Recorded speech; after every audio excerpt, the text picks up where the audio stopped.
Welcome to the Personal Development Mastery Podcast. I am Agi Keramidas and my mission is to inspire you to rise up, grow, stand out and take action towards the next level of your life. I am interviewing leaders, influencers, entrepreneurs, authors, exceptional people who can and will inspire you to improve your life. Tune in for 2 episodes each week, every Monday and Thursday.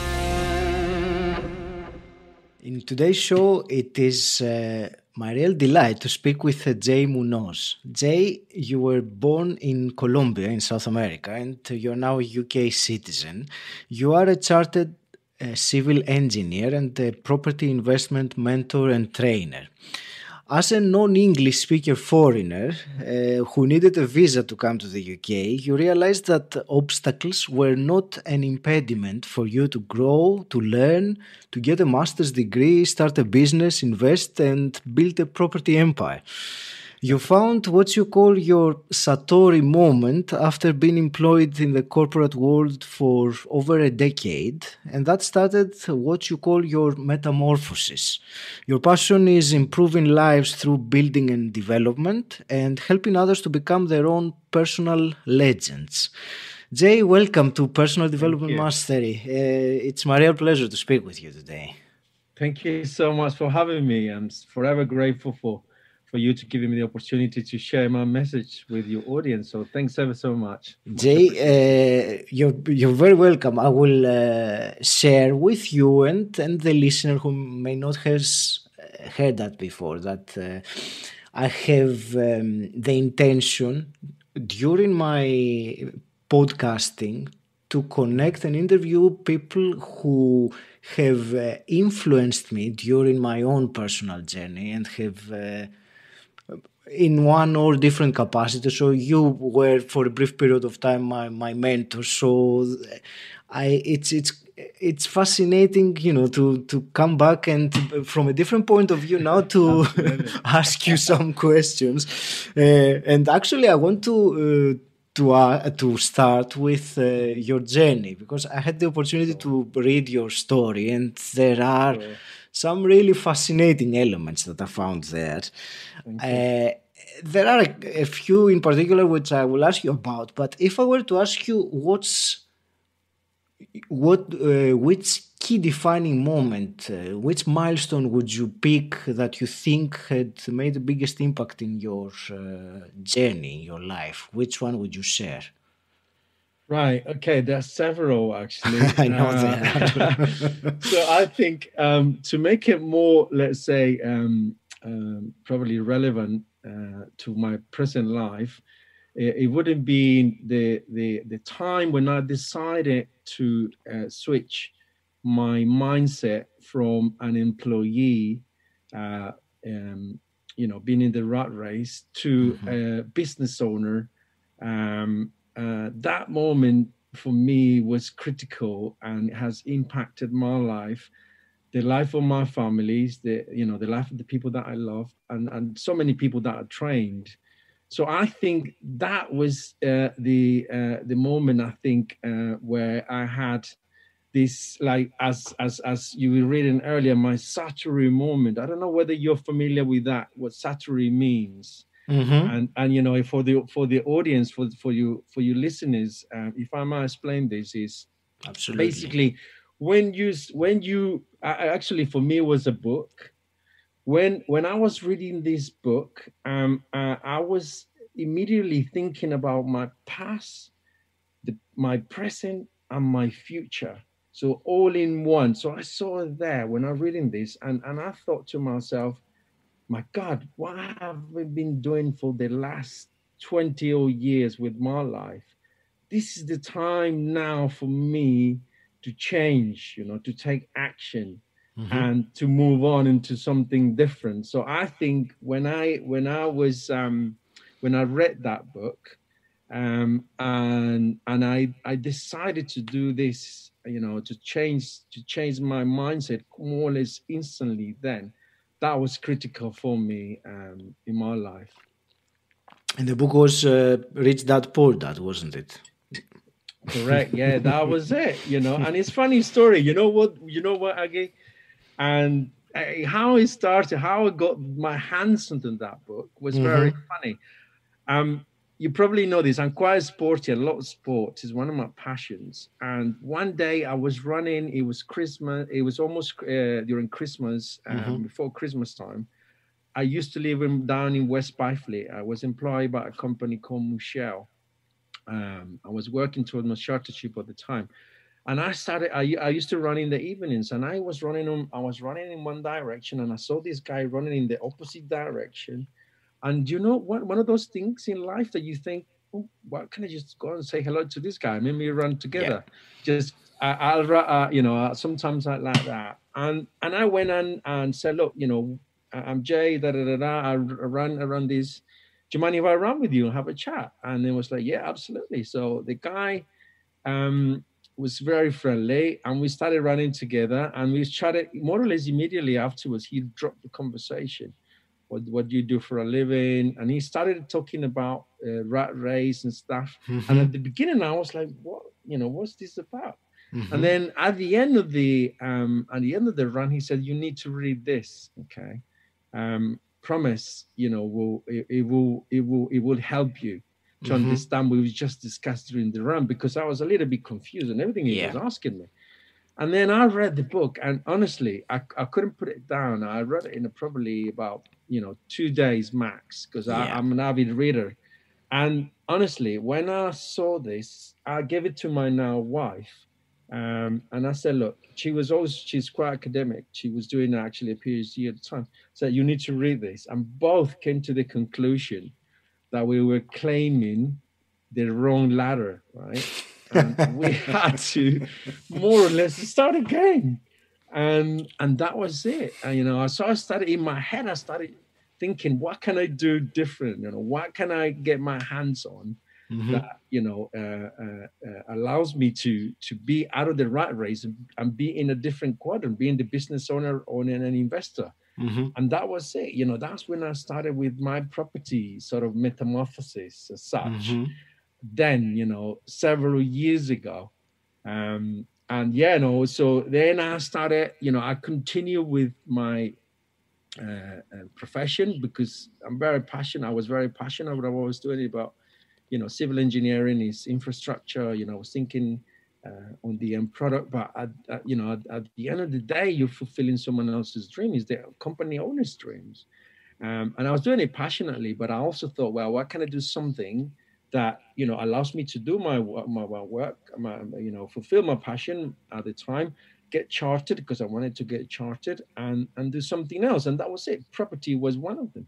Mm-hmm. So my wife and I decided to go and full on and on it. I'm kind of action taker, and we did a course on how to buy HMOs, how to manage HMOs, and immediately after the course, we took action and started buying properties. Mm-hmm. We bought a few, 100% mortgages.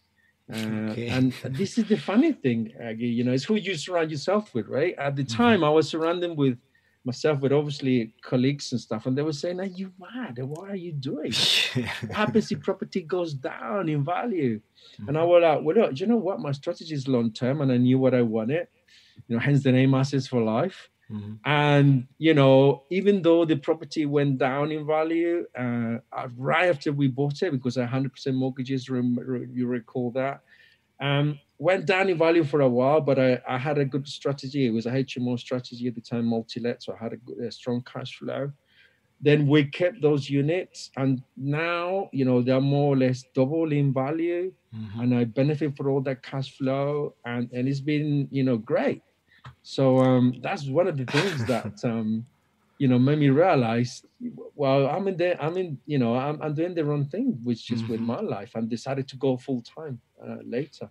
If there is one book that has been mentioned the most in my interviews for the podcast in terms of transformation or changing direction, is Rich Dad Poor Dad. I mean, I remember a guy told me that he was in the university while he was reading it, and he dropped out of university the next day.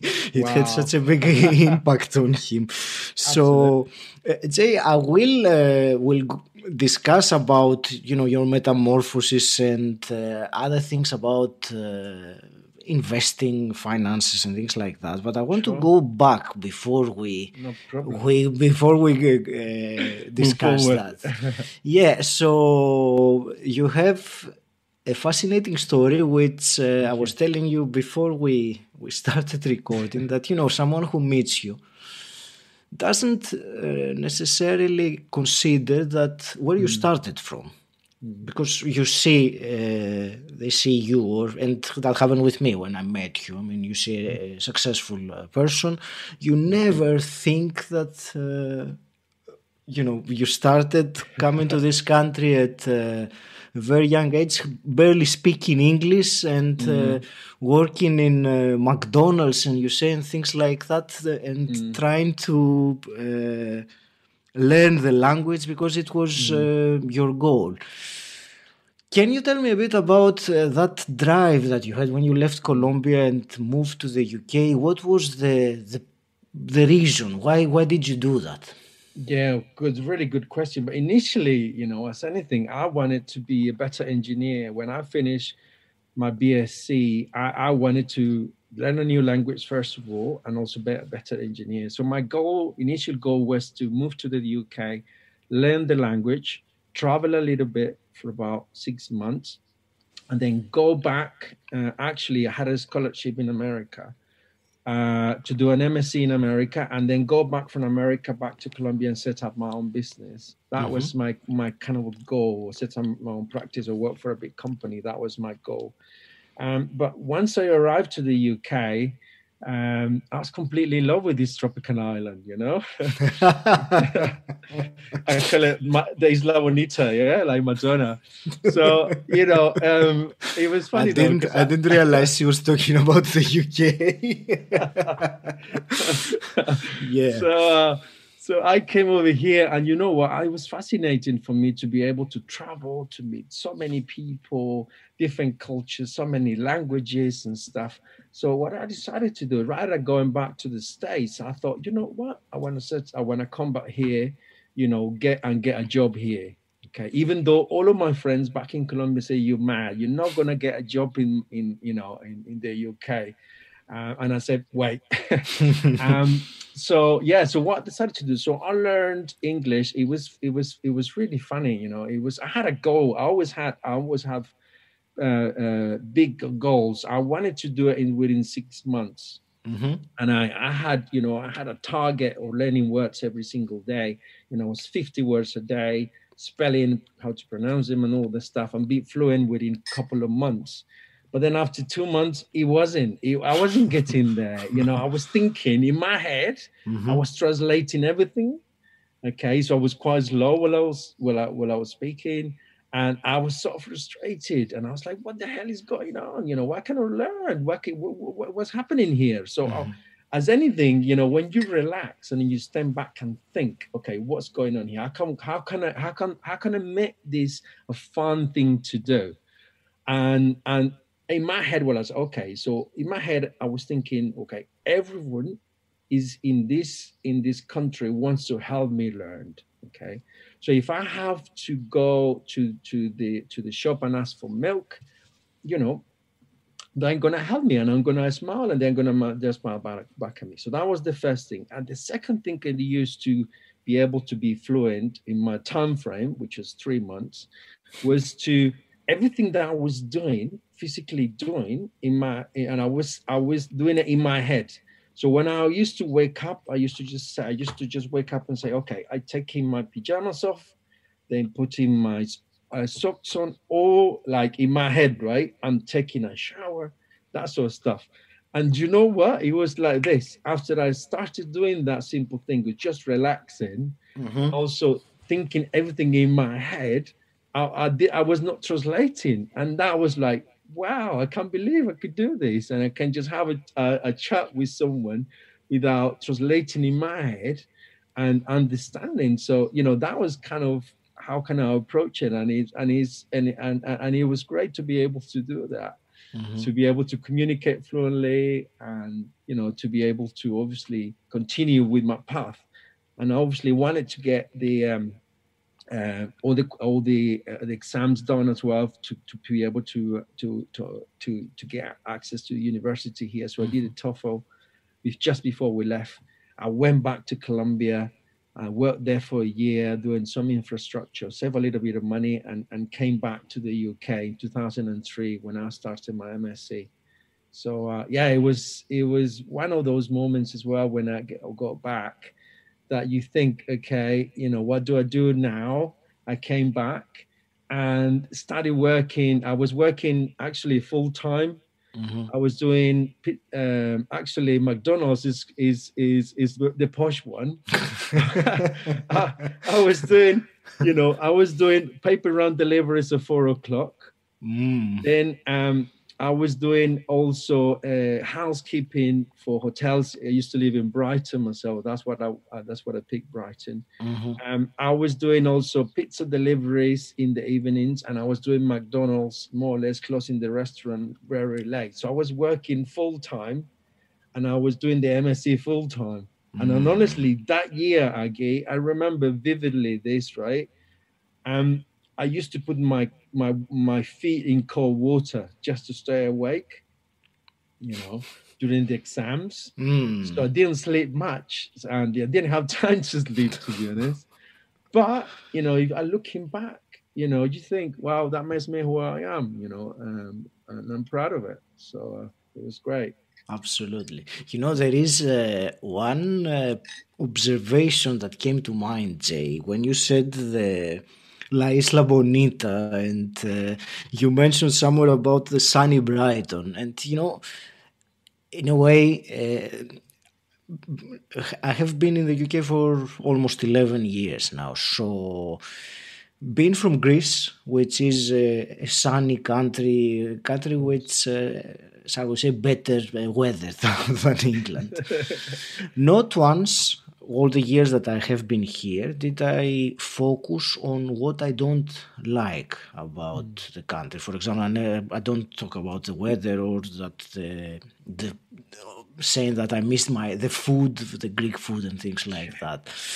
And I see from you now that you also focus. I think that is a characteristic of people that move to a different environment, that they focus on what they like about that place. And I've seen, and I'm sure you've seen other people as well, yourself, that focus on what they don't like. And that is, it doesn't really make things good. Absolutely. And yeah, tell me what your thoughts are on that, because I think it's a very distinctive thing in the way one thinks and the way one attracts the things that they like or the things that they don't like, just by focusing on that particular element. Yeah, absolutely. Couldn't agree more with you. It's just like we have it's bad enough with our subconscious mind that is telling us all the time off. You can do this, you can do that. And all this stuff. But I mean, what I've been doing, I think, ever since I started reading and stuff, as you completely pointed out there, focusing on the positive side, looking at all the obstacles in a different way and reframing them as part of my journey, and actually being grateful for them. Mm-hmm. So that the Stoic philosophy at its best, and I think that is a powerful, really powerful tool for people, to just, rather than just complaining about everything, just think of the bright side. There is always a bright side. And I read this very interesting book a while ago. I recommended to you read this. It's called Obstacle is Their Way by Ryan Holloway. And there was some examples in here that were absolutely stunning. This the example when and this is one of the best ones, that are analogies and the metaphors.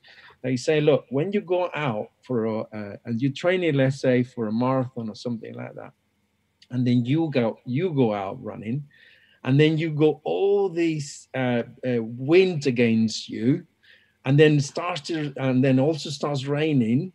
Majority of the people will say, oh, I don't want to wear the wind, complaints and stuff. You should be grateful for it. And the reason, simple reason being is that because guess what? The next day when you're gonna go out and you're not gonna have the wind against you, you don't have the rain, you're gonna be faster, right? Mm. So I can't try to practice that philosophy with everything that I do, and I work at a different level. I think it's so clever, and I try to do it, reframe it. I Mhm. must say, Aggie, that it is easier said than done, right?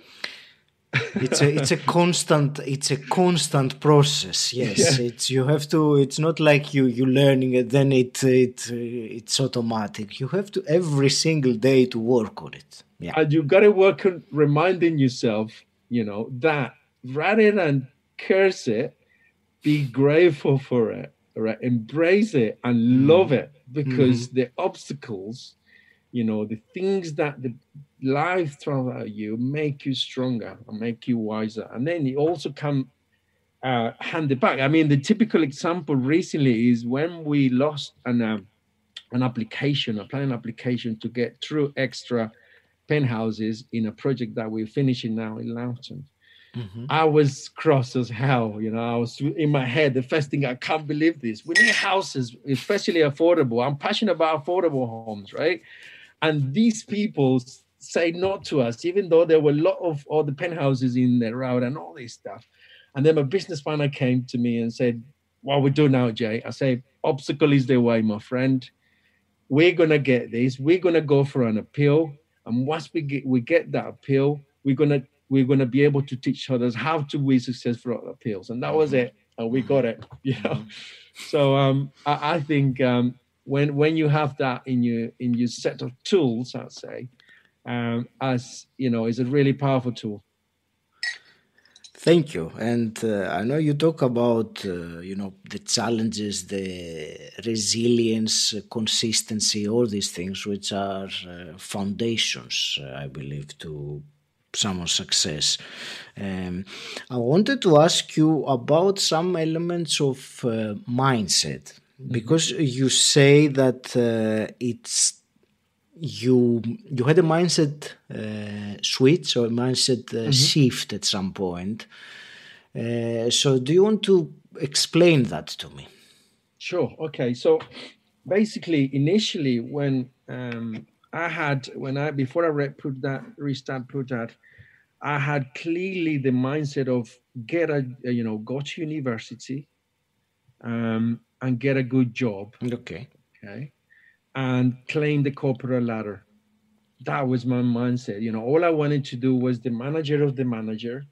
When I finished, initially, I needed to do it that way anyway because I was obviously a foreigner. I'm British citizen now, but then I had to get a work permit, okay, to stay in this country. So I had no choice at the time, unless obviously you bring a lot of money to the country and they give you a sort of a special visa. But Mm-hmm. I didn't have that then, so I had to do it that way. So I got a job with a corporate company. And once I got the job, I was kind of relieved because I was able to pay for my fees. That was the other thing as well. When I got the 5 job offers, it wasn't 5 job offers. They didn't come for magic. When I got my first job, I've sent about 30,000 CVs. I had a target to send. 30,000. Yeah, yeah, man. It was a numbers game. And then I got 5 interviews and I would go all the jobs. It was one of my fabulous days in life. When I got it, I was able to pay for my fees or university fees and stuff. Mm-hmm. But yeah, so I had this when I finished uni. I was like, I'm gonna get a job, a really good company that's gonna support me to get my chartership as well, and obviously do all the paperwork to get me a visa and all that. So I've got that, and once I started working, I wanted to be the manager of the manager. That was it. Until obviously I read this book, and then it was like, all right, so if you continue this way, you cannot, you're gonna get stuck. You're not gonna go any further. So I think I got a little sort of phrase, and it goes: self-reflection orbits around self-development. Okay, and it should be always like that. Self reflection should always be about self-development. So it orbits around self-development. So I started reading. So when I read that book, opened my mind to so many other self-development books. And then after I reached that book, that I went to Seven Habits of Highly Effective People by Stephen Covey, and he talks about the ladder. That was the thing when he said, look, sometimes you lean the ladder against the wrong wall. That was my ladder my ladder was leaning against the wrong wall. I wanted to in the corporate man, and I wanted to get out of it and do something else. So and for me it was critical to just open my eyes, look at the future, look once again back to the satori movement, and I see where I want to be, where do I want to be. And when I had that realization that I wanted to be in a different place, when I had that realization that I wanted to do more stuff, I won't be able to actually, at the end of the day, to start with, it's about buying time, isn't it? Your most precious asset, you never get it back. I was able to do so many things. So I think, okay, I'm going to have to switch. I'm going to have to stop doing this. I'm going to have to go full on, okay, and take a leap of faith. And the thing is, in my head, I was obviously, I'm going to try. And if I don't succeed, fair enough. I'm going to have to deal with it later. But that was it. I went full on, and thank God for that. My wife was a great support. It's also who you surround yourself with. And she said to me once also, before I make the jump, she said, do you know what, Jay, you're better than that. And he gave me all this tremendous support. And I just decided to just, boom, no more. This is the thing, Aggie. There's another concept that I learned in a book as well a while ago. It's called safety net. When you have a safety net, you're kind of constrained in a way. So I decided to cut my safety net because, look, when I quit my job 5 years ago, decided to stop doing what I was doing full on, it was the monkey over my shoulder. You're not good enough, Jay. You can't, you're never gonna get where you want to be, and all this stuff, all this BS, right? That we believe of subconscious is programmed to do that.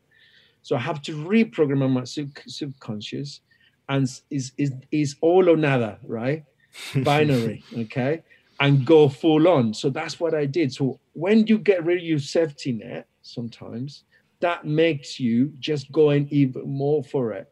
And the best analogy sometimes that I can tell you about that is like I say to you, Aggie, go run a London Marathon tomorrow. And you say, Jay, what are you talking about? I haven't trained for it. But I say, Aggie, your life depends on it. You go and do it, right? Yep. So that's exactly what I did. And I'm not suggesting to you or to your listeners, that go on to quit your job right away without a plan.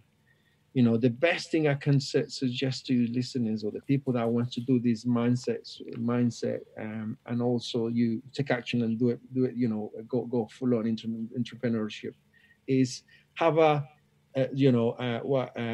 is called like a plan B. So what I said, a plan B is just maybe save for a year and for all your expenses for a year, and then at least you have that that cushion there. If it doesn't happen, obviously you got enough money to survive, because some people will just go nuts and then just quit their job and then they have no income and they can't survive. Cash flow is key. But luckily at the time also, that when I made the career switch, I had several properties as well that was cash flowing, and that gave me a cushion as well. So that helped me with my transition as such from full time for my job into entrepreneurship as well, and going full on in property. Yeah, I agree with that safety net, the concept you say. It's like the other phrase that comes to mind is burn the boats, so that you can't go back. Because when you have things like that, you tend to easily go back. Or if you get discouraged by the challenges that you face, you go back to your safety net or your Yeah, boat and go back. But so if you don't have that, you are forced to move forward. absolutely. Can you tell me, Jay, in terms of mindset, Yeah.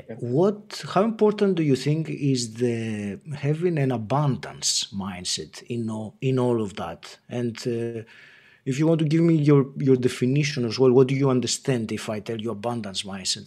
How do you understand it? Sure, absolutely.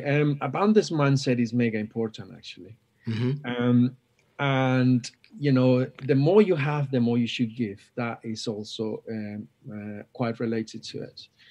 So, and this is, I come across this a lot, this question a lot, and people tell me, especially what I'm doing right now, Jay, why do you want to share all your secrets? Why do you want to do that? You go more competition. And I'm just laugh and say, okay, fair point. But this is the thing, there's so many millions of houses out there, my friend. Okay, there is room for all in here in this business. And you know also knowledge, this thing that we can give you now is like love.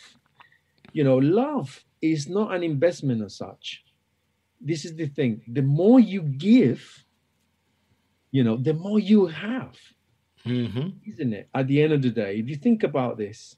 Okay, and it's like humor, it's similar to humor as well. The more you give, the more you have. So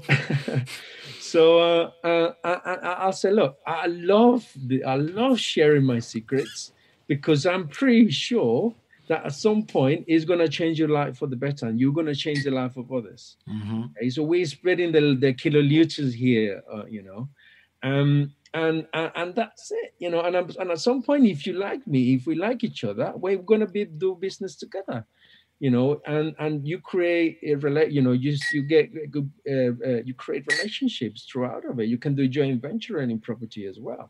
You haven't got so many hours in a day and so much money to invest anyway.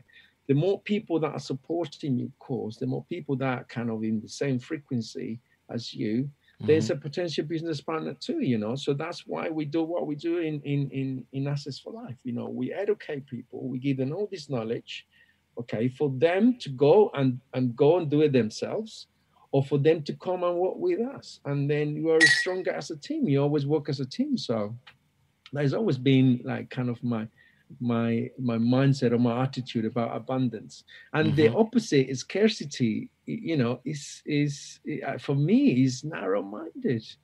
With that mindset, people usually are very grumpy.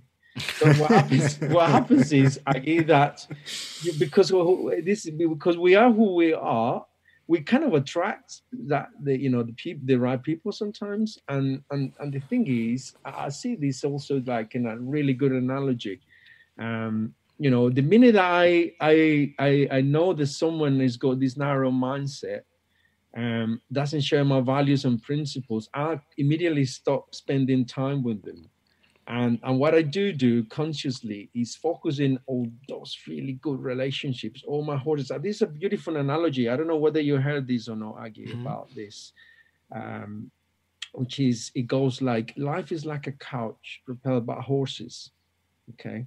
And you typically in your life, if you think, there's not many relationships that you can actually, meaningful relationship that you can build. I wrote this in another book. It's probably only around 120. Average is 120, 150 throughout all your life. Okay. But typically in, it's about 5 people in your life. If you look at who you spend most of your time with. And those 5 people, they call it horses that propel you forward. Okay. So if you pick your horses right, that propel you forward, you walk at a different pace, at a different level. But if one of the horses is a neggy horse, is care mentity, is care mindset horse, and all this stuff. The thing is, if you listen to that horse, all right, if you allow that horse to propel you, you're actually losing two, right? Because you're carrying that weight or Mhm. that horse. So Mhm. you only left three. So what I'm trying to do with that sort of mindset, people, the people that share that mindset, is just don't spend time with them and focus on the good horses that propel you forward. Absolutely. And you reminded me of something I read in your story, that you realized as a teenager that you are happy when you are not inside yourself, when you're not selfish, when you give. And Yeah. this scarcity and being afraid of the competition and Mm, sharing secrets, it's all part of getting closed up to yourself, getting more defensive, and not sharing, not giving, which is really what makes life meaningful absolutely. and happy. A Yeah. 100%. Yeah, 100%. Uh, this is amazing. Thank you. I want to discuss something slightly different, even though it's not. You are writing a book, and you Mhm. have put the title "Metamorphosis" in the book, which I'm Mm. sure you know that it's a Greek word, Yeah, the no. metamorphosis. So, and you already mentioned the word Mm, a couple of times. So, can you tell me what's the how did you what is the meaning of it for you? Why did you mm, call it like that? And absolutely. why did you decide to write it? Yeah, no, good. Yeah, so first let's start with the reason that I wrote that book. So for me is a legacy to the world. You know, it has taken me hours and hours waking up at 4 o'clock, going to Spain to study. I started in Spain about a year and a half ago, going like, because I had this um, sort of a dream. I'd always been able to write something meaningful that Mm-hmm. would change and help people's lives. And it was about that satori moment that I was telling you about. When I read that, put that, and I was like, wow, this is great. I want to be able to do something similar in some shape or form. So I consciously decided to write something. Initially, it was a couple of years ago, but the monkey on my shoulder was telling me, you're not good enough. You got almost to say that, to the audience, all this stuff. So, but then last year I thought, enough is enough. I gotta have to do it. So I wanted to write something that when people will read this, obviously think about what they're doing with their lives and think about the future and see property as a way forward, because it actually has changed my life and there are so many people that we trained. So when they read that book and think, God, if this guy could do it, a foreigner that came with nothing, with just a bag full of dreams to the UK, I can do this stuff. Mm-hmm. So I wanted to do that. And obviously I want my kids to be proud of me. So I wrote that book dedicated to my three little monkeys, and my dear wife. But then also to all the family that have been supporting me as well, throughout the writing of the book. Because I wanted to give something to them that wasn't there available to them, right? So there's nothing in there. If you look at all the property books that have this combination of mindset switch, so I explain step by step how to do that, and then it gives you tools as well on how to invest in property. Um, so it's an amalgamation of the two, and this is where actually the catalyst for me of my metamorphosis. It was my transformation.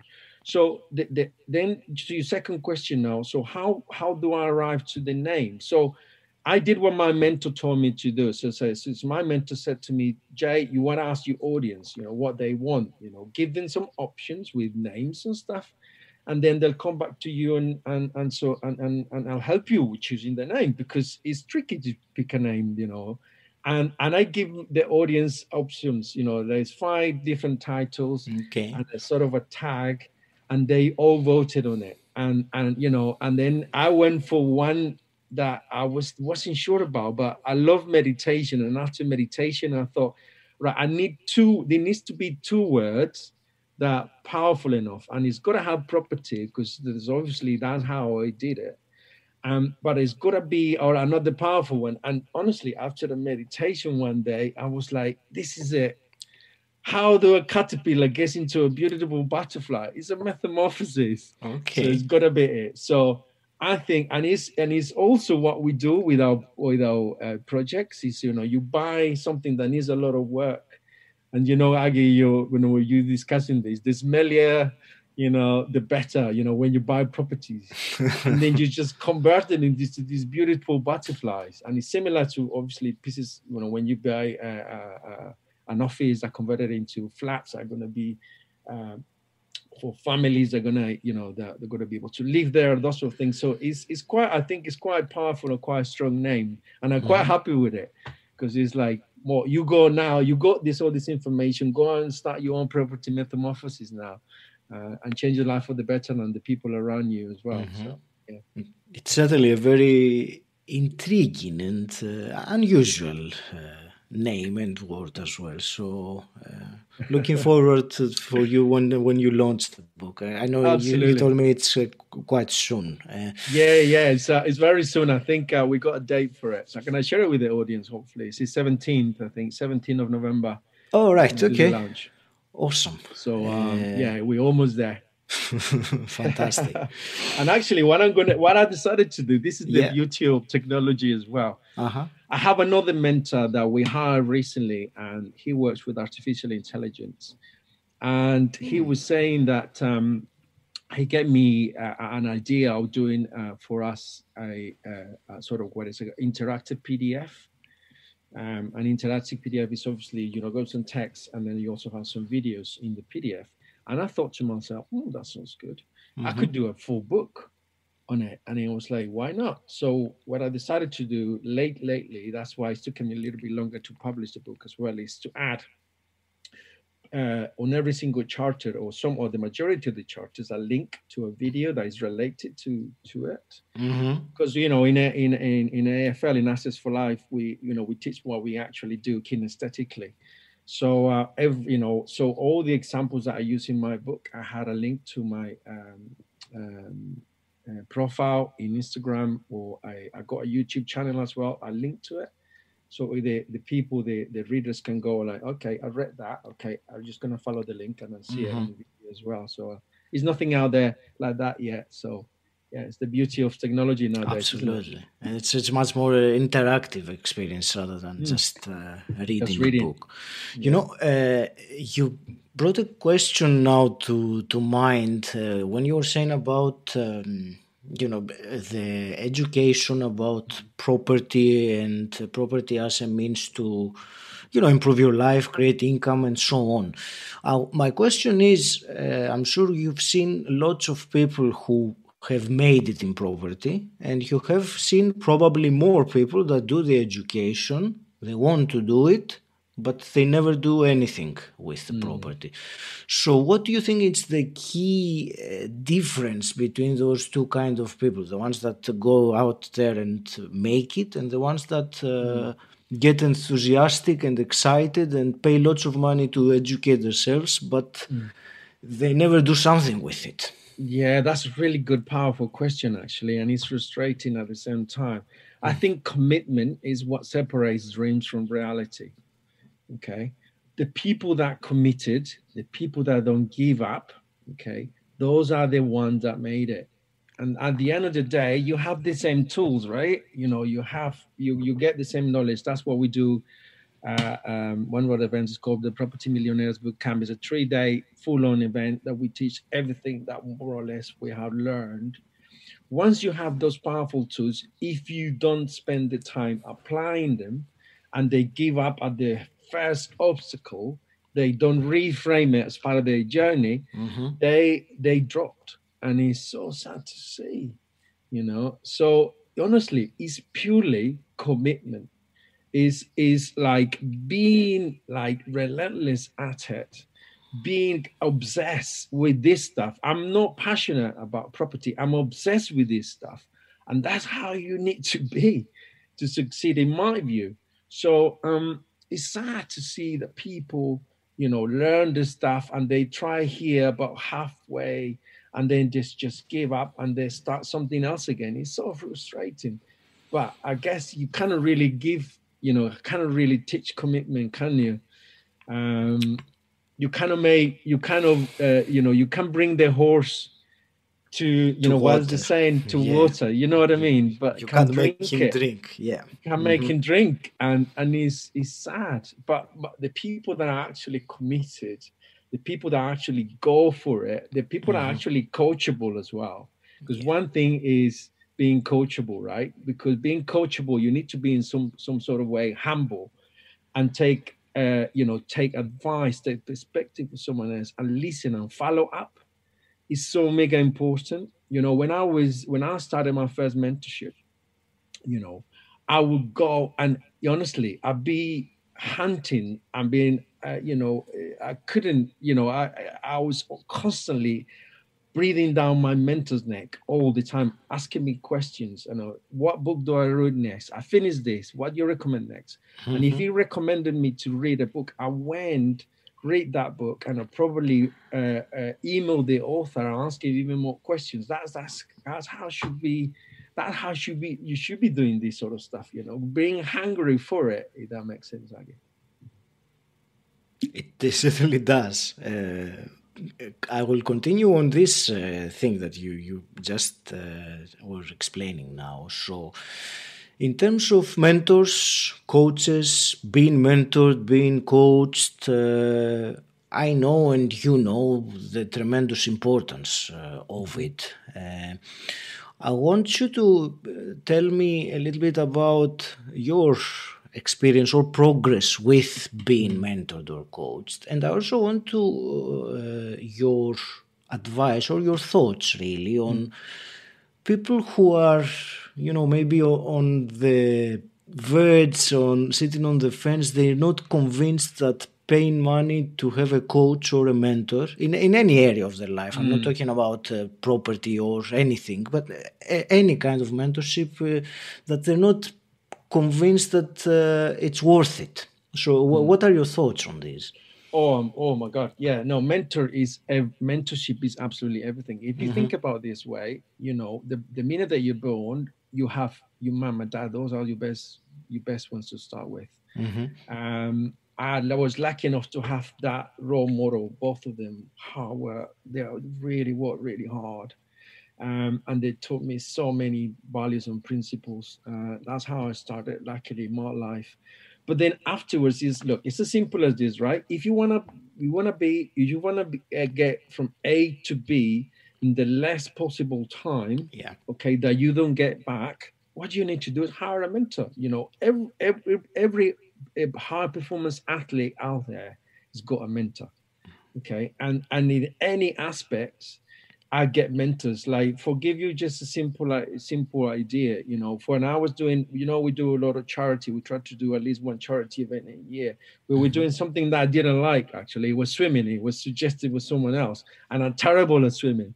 And I started, and I thought I need to go and hire someone else. But once I listened to what she's got to say, someone really Hmm. passionate. Yeah. I mean, I'll go into it in a minute just to give you some pointers of people how they should, in my opinion, how they should pick their mentors. She Hmm. was so passionate about swimming. She said, "How Jay, you need to correct this and this and that." There were very simple things, like minor stuff that I was actually not even aware of, but created a huge difference, massive difference. So at the end of the lessons that I had with this lady, I was completely in flow, like swimming. I was swimming. I was actually enjoying it. Not for the, let alone the big goal, which is obviously help a family need, build a house for them, and but then myself, as in physically Hmm. as well, I was stronger. I was faster, and so on and so forth. And that's only one. Mentors give you all these hacks. They've been there before. So, the thing is, the thing, I think the key aspects to consider when you hire a mentor. I mean, it's obvious that we need a mentor for everything, right? If you wanna, depending on what you're doing, whatever you want to be, learn things faster. You gotta go and ask someone else that's ahead of you. So one thing is, make sure that they are ahead of you, wherever you want to be. Hmm. So obviously in property, we pick guys that were ahead of us when we started, and the second most important vital thing is, get to know them. Okay. Don't go and hire someone that you don't know, as in go and trying to ascertain their values and principles.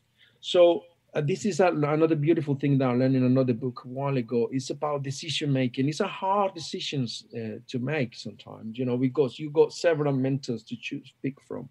But my best advice to the listeners is this: look at yourself and look at your core values and principles as a person. Mm-hmm. And let's say pick up five. Pick up five core values and principles as a person.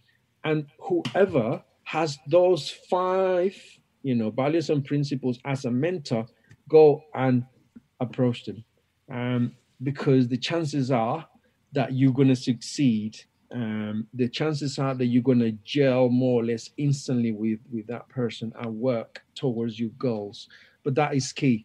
And I think people will say, why did you pay 25 grand when you had nothing? I actually put this in credit cards at the time. Mm-hmm. It was the 18 months credit card. I had one with Barclays and I had one with American Express when I paid for my mentorship.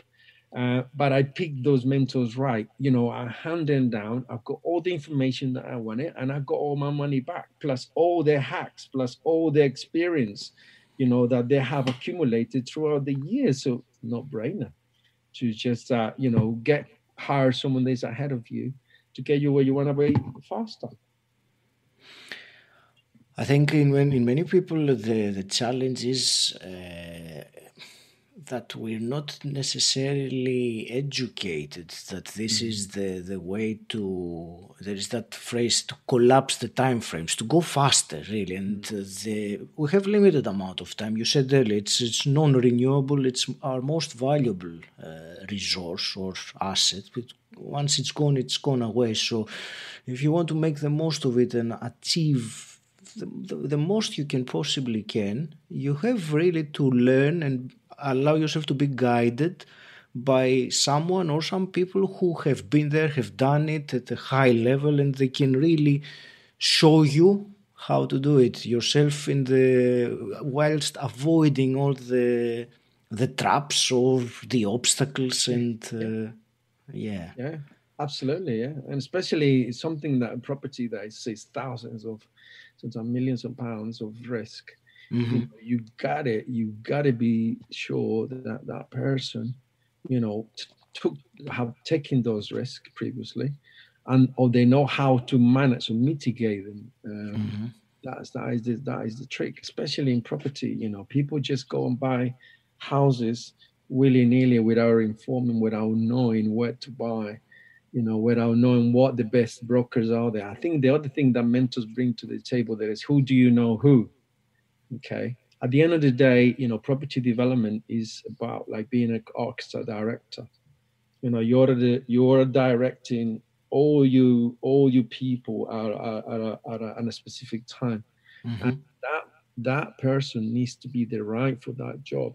Because Mm-hmm. if that person is late, you project goes delayed, and then Yeah. you have, what I mean. So this is the other advantage, that they give you the power team, the mentors, or what we do ourselves is to them and say, look, these guys we used before, they know Mm-hmm. what they're doing.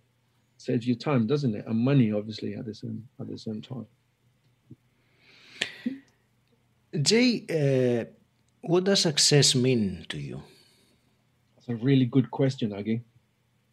It's a very important question, and many people talk about success, and they confuse it with how much money you have. And for me, that's completely not it at all. But tell me, what does it mean for you?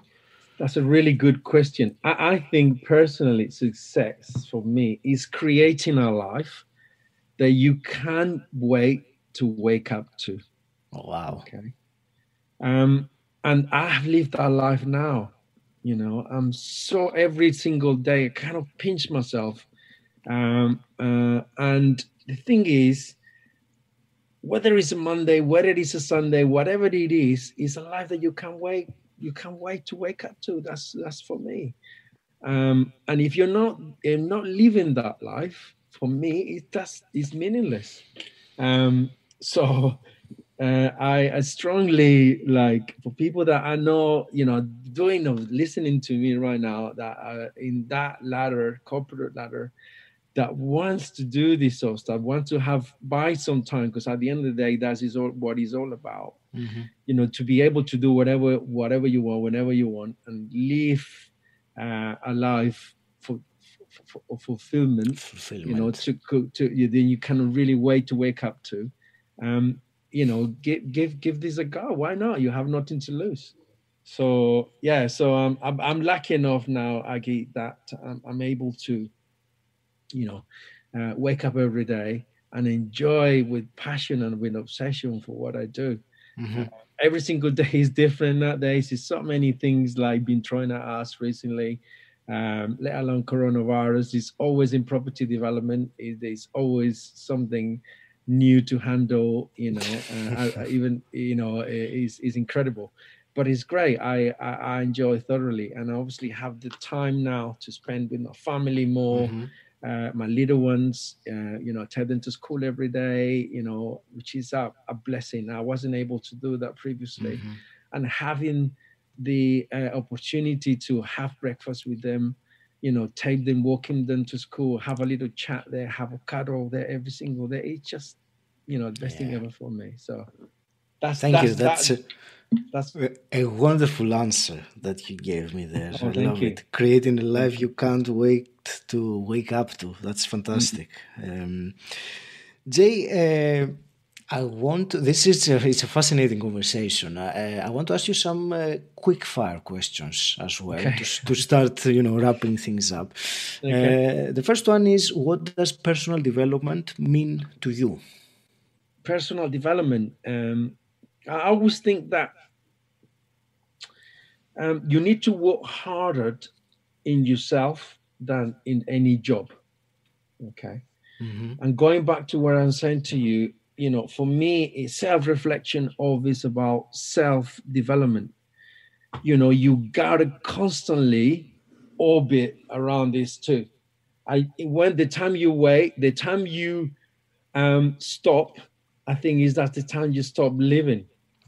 So personal development is something that you cannot really stop to be actually happy, to be actually fulfilled. There's this thing about being conscious about what you know, but then even more conscious about what you don't know, Mm-hmm. and being hungry for it. So I'm constantly learning. My target is 60 books a year. I usually don't meet that target. Last year was about 37. This year I'm already about my 38 book. Mm-hmm. But I'm absolutely fascinated by learning. Learning new skill. Listening to someone else's perspective is so important. It sometimes helps me and it helps my mentees, help the people that I train. And you can't, if you stop self-development, I think you cannot stop living, Aggie. That's the best summary for it, I think. Yeah, well, once you stop growing, you start dying. I think it was Einstein who said that. That's right. Jay, That's right. if you could go back in time and meet your 18-year-old self, what's the one piece of advice you would give him? Okay, 18-year-old. Oh my God. Okay, so God. If I go back when I was 18, I think I wasn't reading enough then. Mm-hmm. So I go back and tell him off, and I say, go and get a target of at least 60 books a year, because this is the thing, just reading 10 pages a day, is 300 pages a month. Is that one book in a month, times 12 is 12 books a year, and it's an easy target. So I think I go back and say, read more, probably learn more languages as well. I kind of 2.5. I speak Italian a little bit as well, but I need to go back into it. I'll say Yeah, but I mean, I'm quite fortunate with my family, but spend building uh, um, I mean, building relationships. And for me, life is about three things, right? It's obviously pushing death as much as you can, be living healthy, and and so on and so forth, eating healthy. But then it's also building meaningful relationships and having or doing something meaningful work. Yeah, So I think building meaningful relationships, I'll go back to those three things at that young age and say, look, focusing on those three things and always remember that, and keep constant reminders of that sort of stuff. sure. So yeah, I think that's probably why. But it's a really good question. Really good question. I got another one for Powerful. you. If you had a magic wand and you could wave it and change something in the world as the world is today, what would you change? Oh my God. I was looking at the David Attenborough documentary the other Hmm. day. He was absolutely fascinated by the way that he put it. We have destroyed our planet, haven't we? Pretty much. We only have 35% forest, and it's sad just to see that. I think I will probably go back and convince everyone that we should just care more about the planet. Hmm. Um, Start doing more, focusing more on renewable energy, um, and also I think educating is key. I think the only leveling playing ground is education. So having so many things change, schools. Although my kids luckily go to what I say is a good school in terms. I mean, I have really high standards, and I couldn't find any really good schools to send them to. But this one is the closest. Focusing more than data, focusing in more the important stuff, critical thinking, Yeah. cooperation, communication, Hmm. and the ability to change, to adapt. So Yes. I think those things would be for me education and going back to our roots, and then just going back to thinking about our planet more, care about my planet more. So we can we can reverse it back. He was saying in the documentary, if we got back, we can, thinking on how we live, we can hopefully get the forest back. But it's a challenge, isn't it? It's a constant challenge. Hmm. Thank you. Mhm. Jay, emerging from this conversation we've had so far, if you were to give to the listener one actionable item, one action to take as a result of all of this we've discussed, which one thing you would say? Action, as in one piece of advice to the Yes, listeners. but advice in order to take a specific action, not just theoretically. Okay, so I think my view is a real success come when the sun goes down or when Mm. there's no up there yet. Okay, so one piece of advice is sleep faster. Okay, and just go full on and work on that dream. Okay, I didn't have to wake up at 4 o'clock to write this book, but I choose to. You know, so sometimes you gotta work harder. You gotta sleep faster for that dream. So Hmm. don't go and make it happen. You're the only one that can actually change your life. So my piece of advice is just go full on for it. And if you have to sleep faster, if you have to sleep fewer hours, just go for it regardless. You won't regret it. Hmm. Amazing. That's a great piece of advice. Um, Jay, do you want to share a big breakthrough or a big aha moment you had recently? The haha moment I had really recently. Let me just think. Um, Well, it was a lot of haha moments about the book. I mean, I've been telling you recently, Hmm.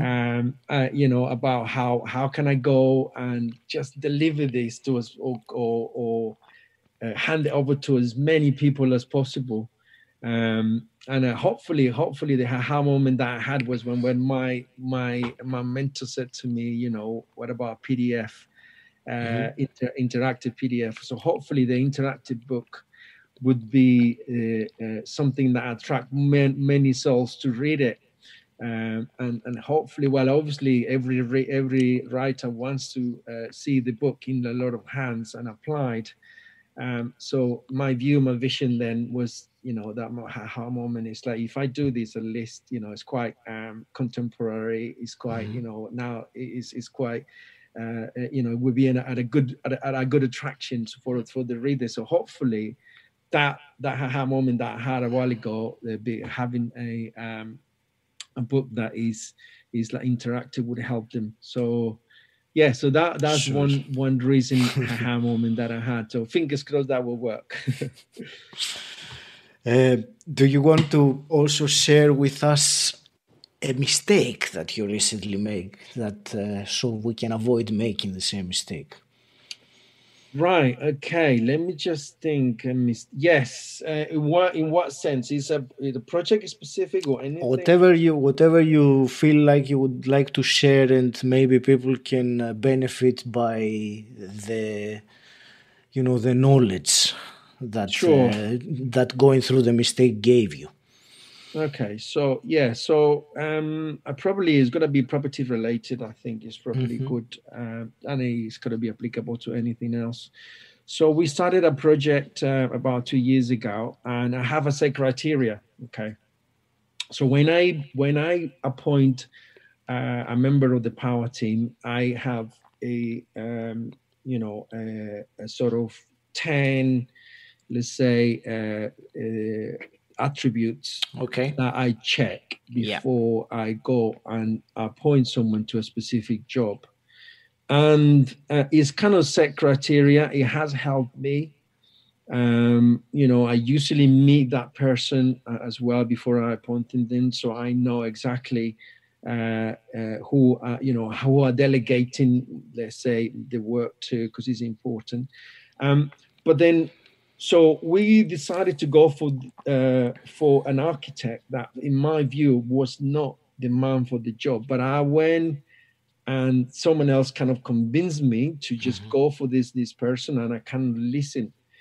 But he basically, in the end, it was a big mistake. So the person that we appointed for this project had not the right experience, had the right attitude, had all the will and the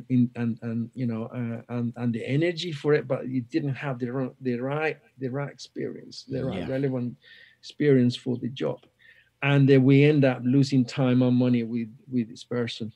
So I think is key to have, and then not deviate from that set criteria. If I had listened to what I had already planned, if I listened to my gut, if I listened to, my set criteria, then I wouldn't have made that mistake. So I think the lesson learned is there. Is like, look, if you had a set criteria, you got to be a machine sometimes, and and don't deviate from it, because could be costly mistakes later on. Luckily, we were able to appoint someone else to cover, and we didn't the wasted as much time, but it couldn't be catastrophic for the project. I get it. Yeah. Set standards and not compromise the standards. Not compromise on it. Yeah. Absolutely. Jay, do you want to share how can people connect with you and find out more about what you do, and the Assets for Life, the education company, and so on? Absolutely. Yeah. Thank you for the opportunity, Aggie. So for people that wants to reach me, I do Instagram. I do follow, you can follow me on Instagram. My Instagram is JJAY Munoz, MUNOZ AFL. That's my Instagram. Then they can also follow us in Facebook. I have a page in Facebook. It's J space Munoz, MUNOZ. I've got two profiles. One is personal, one is public profile that I usually post, and everything that I post in Instagram gets posted into my public profile. We have a website. It's called www.assetsforlife.co.uk. So we have a lot of really invaluable information there for people that wants to get into property. We do a YouTube channel as well, Assets for Life YouTube channel. We share a lot of our pains and our gains in the YouTube channel. And then I'm going to release a book on the 17th of November as well called Property Metamorphosis. So keep an eye out for that and give us any feedback. I do have also another tool that your listeners might benefit from. It's called My AFA Journey, which is a diary, which is a kind of a diary that I designed a couple of years ago. That was my first publication because at the time I needed to manage my time better than I was doing. So I got one here. So it's My AFA Journey. Is in Amazon as well. If they can reach it. It's a really powerful tool to help you managing your time and you daily tasks and stuff. So they can reach me that, and happy to help you or being able to help you with your journeys at any given point. I love property, absolutely obsessed with it, and I'm sure if you can choose to follow us and work with us, you get where you want to be. We help you where you want to be. Thank you. Jay, there is one last question I want to ask you. We talked about so many different things, but is there anything else that you were hoping I would ask you today and I completely missed it? No, Aggie, you were a great interviewer. Absolutely loved everything we chatted about. I think we could go forever, can't we? So I look forward to maybe having another chat after I release the book, and then happy to come back. And I really enjoy our conversation. And hopefully you listeners will benefit from it. But no, I think we covered pretty much. Very much, yeah. pretty much what we wanted. And then, no at this moment, but hopefully next time we can meet up and then help each other. Thank you. Jay, I want to really thank you very much for your time, for sharing your wisdom and knowledge with us today. All the best with your company and the book, of course, which is very soon now. Any parting words? No, I must say, honestly, from the bottom of my heart, thanks ever so much for giving me the opportunity to share my message with your audience. For you for being a legend as well, for sharing your wisdom, Aggie. We appreciate what you do. Personal development is mega important. So I'm grateful for you today to giving me this opportunity, and I can't wait to have this conversation again in a few years. If you think that it was worth it for you listeners, I'm happy to come back and see you again. Awesome. Perfect. Thank you very much, Jay. Thank you. My pleasure. Take care. Cheers. Bye. Thank you for listening. Please take a moment to subscribe and review Personal Development Mastery on Apple Podcasts, and also share this podcast with someone who you think will benefit from it. If you want to gain access to exclusive content while supporting this podcast, then become my patron. The link is in the show notes, or you can type bit.ly/pdmpad. If you want to know more about what I do and how I can help you, or if you have any questions, join my Facebook group Personal Development Mastery. Again, the link is in the show notes, or you can simply type bit.ly/pdmgroup.